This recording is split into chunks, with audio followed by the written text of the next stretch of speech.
త్రిదళం త్రిగుణాకారం త్రినేత్రం చ త్రియాయుధం. చింతరెక్కపై రాసిన ఒక ప్రేమలేఖ. సీతారాముల నెదల్లో గుడి కట్టి నిలిపినోడ తల్లి మాట జవదాట. ఆనందనందనుడు అమృతరస చందను.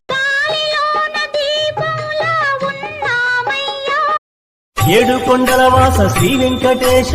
గోవింద గోవింద రాముడైన రహీమైన నానకైన క్రీస్తైన పరమ